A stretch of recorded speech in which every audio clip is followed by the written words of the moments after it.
Guys, চেন্নাইয়ে থাকি আর চেন্নাইয়ের বিচে ঘুরতে যাব না, এটা তো কখনোই হতে পারে না, তাই না? তো কালকে ছিল কিন্তু রবিবার, তার জন্য কিন্তু বেরিয়ে গিয়েছিলাম একটু বিচে ঘুরতে। তো সেখানে গিয়ে কি কি করলাম আর কত এনজয় হলো সবকিছুই কিন্তু আজকের এই ব্লগে বলবো, তো ব্লগটা তোমরা সম্পূর্ণ দেখো। হ্যালো গাইস, আসসালামু আলাইকুম সবাইকে। তো চেন্নাইয়ের মাটিতে যতদিন আমার 100K ফলোয়ার্স না হচ্ছে ততদিন কিন্তু আমি বাড়ি যাচ্ছি না। তো আজকে হচ্ছে তার কিন্তু 4 নম্বর দিন। তো আমরা যেই জায়গাতে থাকি সেই জায়গা থেকে কিন্তু বিচ অনেকটাই কাছে, তার জন্য ভাবলাম রবিবার যেহেতু আছে কাজটা শেষ করে কিন্তু আমরা বৈকালের দিকে বেরিয়ে পড়েছিলাম বিচে যাওয়ার জন্য। দিয়ে বাসে উঠে কিন্তু আমরা যাচ্ছিলাম বিচে যাওয়ার জন্য। আর বাস থেকে বাইরের ভাই লোকেশনটা কি বলবো তোমাদের, অনেকটাই ভালো লাগছিল। দিয়ে তাড়াতাড়ি করে বাস থেকে নেমে কিন্তু আমরা একটু হেঁটে যাচ্ছিলাম ওই বিচে।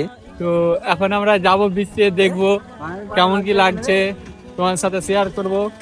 আর আমরা অনেকজনই এসেছি এখানে, দেখতে পাচ্ছ।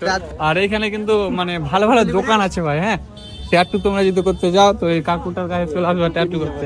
এবার বিচে ঢুকতে ভাই অনেকগুলোই দোকান, মানে কি বলবো তোমাদের, লাইন ধরে লেগেই আছে। যেহেতু বিচ আছে তার জন্যই কিন্তু দোকানগুলো থাকার দরকার, কারণ দূর দূর থেকে লোকগুলো আসে এখান থেকে ভালো ভালো জিনিস কিনে নিয়ে বাড়ি যায়। আর আমি কিন্তু ফার্স্ট টাইম কোনো একটা বিচে যাচ্ছি, তো অনেকটাই মানে এক্সাইটেড ছিলাম। দিয়ে ফাইনালি কিন্তু আমি ঢুকতে ভাই কি বলবো, সবার প্রথমেই কিন্তু অনেক বড় একটা ঘোড়া দেখতে পেলাম। এবার ঘোড়াটা দেখার পর অবশেষে আমি কিন্তু চলে এসেছি একদম বিচের পাশেই, তোমরা এখানে দেখতেই পাচ্ছ। দিয়ে একটু স্টাইল ফিস্টাইল মারলাম, দিয়ে এইখানে আবার কিছুটা সিনেমেটিক শট নিলাম। যেহেতু ভাবলাম ভাই ইনস্টাগ্রামে তো ভিডিও করি, যদি কোনো একটা ভালো সং লাগে তো সেইগুলো ভরে পোস্ট করে দিব। দিয়ে বিচটায় কিন্তু অনেকক্ষণ টাইম কাটালাম, মানে কি বলবো অনেকটাই ভালো লাগছে। নদীর ধারে বসে থাকতে মানে একটা আলাদাই ফিল থাকে, সেই রকম ফিলটা কিন্তু নিচ্ছিলাম একটা পাথরের উপরে জায়গাতে বসে। এবার অনেকক্ষণ টাইম কাটানোর পর কিন্তু সময় হয়ে যায় এখান থেকে যাওয়ার। দিয়ে কিন্তু আমরা এবার ওখান থেকে বেরিয়ে যাই। তো আজকের ব্লগটা তোমাদের কেমন লাগলো অবশ্যই কিন্তু একটু কমেন্ট বক্সে জানিয়ে দিবা। আর যারা যারা আমার পেজটা এখনো ফলো করোনি গাইস, অবশ্যই কিন্তু ফলো করে নাও নেক্সট ভিডিও দেখার জন্য। তো আজকের ব্লগটা আমি এখান থেকে শেষ করে দিলাম, দেখা হচ্ছে আবার কালকের ব্লগে। এখনকার জন্য বাই বাই, টেক কেয়ার।